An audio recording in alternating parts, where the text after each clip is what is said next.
बस्तर में लगातार चल रहे एंटी नक्सल ऑपरेशन से नक्सल बैकफुट पर दिख रहे थे और जवानों के हौसले बुलंद थे। लेकिन 23 जून की दोपहर में नक्सलियों ने सुकमा में एक ऐसा धमाका किया जिसमें सीआरपीएफ के 2 जवान शहीद हो गए और इस धमाके ने फिर से नक्सलियों के एक्टिव होने की पुष्टि की है।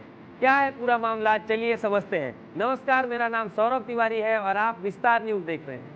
पिछले कुछ समय से लगातार बैकफुट पर चल रहे नक्सलियों ने रविवार की दोपहर सुकमा जिले के तिम्मापुर के पास एक बड़ा विस्फोट कर अपनी उपस्थिति दर्ज करा दी है। नक्सली काफी दिनों से शांत हो गए थे क्योंकि पुलिस लगातार उन पर कार्रवाई कर रही थी, लेकिन फिर से नक्सलियों द्वारा लंबे समय के अंतराल के बाद सीआरपीएफ जवानों और उनके राशन को निशाना बनाने के लिए विस्फोट को अंजाम दिया गया। नक्सलियों ने जवानों के लिए कैंप तक ले जा रहे रसद भरे ट्रक को विस्फोट कर उड़ा दिया है। सीआरपीएफ के जो जवान घटना में शहीद हुए हैं वे इसी ट्रक में सवार थे।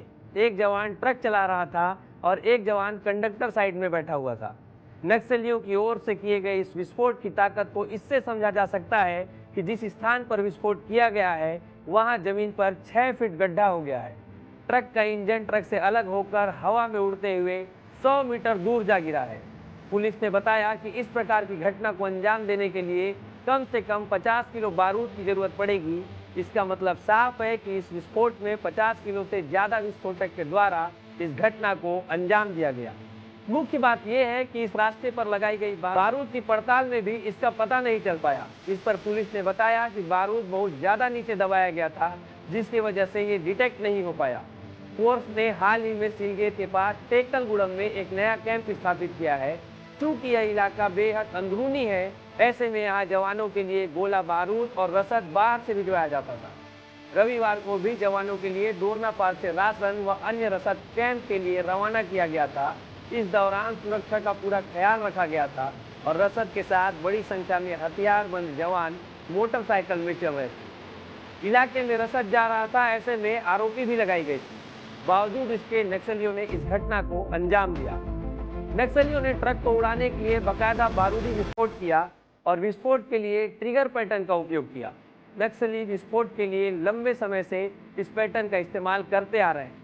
इधर हमले के तुरंत बाद राहत और बचाव का कार्य भी शुरू कर दिया गया और मौके से शहीद हुए जवान विष्णु और शैलेंद्र के शवों को बाहर निकालने का काम किया गया।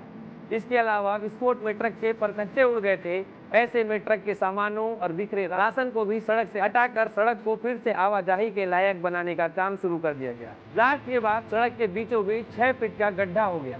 इस गड्ढे को देखकर ये स्पष्ट होता है कि बारूद सड़क के बीचों बीच लगाया गया था। इसके अलावा गड्ढे के किनारे 100 मीटर दूर तक लंबा वायर एक झोपड़ी तक गया हुआ था। माना जा रहा है कि इसी झोपड़ी में बैठकर नक्सलियों ने ट्रिगर दबाकर विस्फोट किया। पुलिस इसी एंगल से जांच कर रही है और झोपड़ी तक गए हुए तार को जब्त कर लिया है। इस घटना के बाद मुख्यमंत्री विष्णुदेव साय ने शहीदों को श्रद्धांजलि देते हुए कहा है कि जवानों की शहादत व्यर्थ नहीं जाएगी, हम नक्सल के खात्मे तक चुप नहीं बैठेंगे। लगातार सरकार एक्शन में है और अब नक्सली भी जवाबी हमला करते दिख रहे हैं।